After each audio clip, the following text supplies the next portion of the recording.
Vice ఛాన్సలర్ల నియామకం కావాలంటే file పట్టుకుని ఢిల్లీకి పోవాలి. కార్పొరేషన్ల నియామకం జరగాలంటే ఫైల్ పట్టుకుని ఢిల్లీకి పోవాలి. పీసీసీఐ పదాధికారుల నియామకం జరగాలంటే ఫైల్ పట్టుకుని ఢిల్లీకి వెళ్ళాలి. మంత్రివర్గ విస్తరణ చేయాలంటే ఫైల్ పట్టుకుని ఢిల్లీకి వెళ్ళాలి. ఇక తర్వాత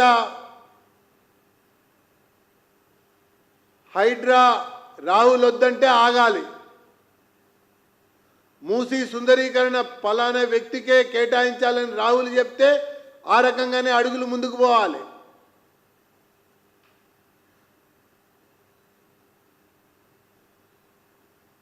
ఇక ప్రతి ఒక్క విషయం కనుక పరిశీలించినట్టయితే ఈ రాష్ట్రానికి రాహుల్ ముఖ్యమంత్రి రేవంత్ ముఖ్యమంత్రి అన్నది పెద్ద ప్రశ్నార్థకంగా ఉందని చెప్పని నేను ఈ సందర్భంగా పేర్కొంటా ఉన్నా.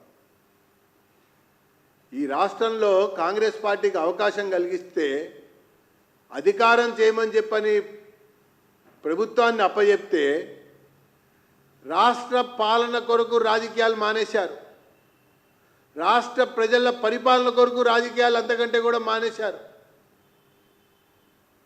ఇతర రాష్ట్రాల్లో ఎన్నికల ప్రచారం కొరకు వెళ్ళొచ్చు, కానీ ఇతర రాష్ట్రాల రాజకీయాల కొరకు ఇతర రాష్ట్రాల్లో కాంగ్రెస్ యొక్క అవకాశాలు మెరుగుపరచడం కొరకు ఈ రాష్ట్రాన్ని ఒక ప్రయోగశాలగా కాంగ్రెస్ అధిష్టానం మార్చిందని చెప్పని నేను పేర్కొంటా ఉన్నా. కులగణన విషయం అంతే, రైతు రుణమాఫీ విషయం అంతే,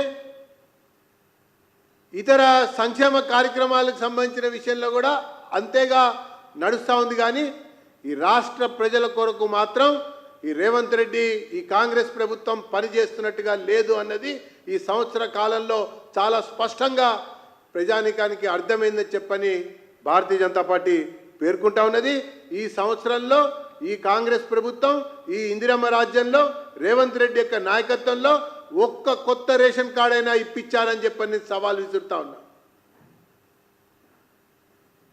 ఒక్క విద్యార్థికైనా డిగ్రీ పాస్ అయినటువంటి విద్యార్థికి ఫీజు రీయింబర్స్మెంట్ చెల్లింపు జరిగిందని సర్టిఫికెట్లు ఇచ్చినటువంటి దాఖలాలు ఉన్నాయా అని చెప్పని నేను అడుగుతా ఉన్నా.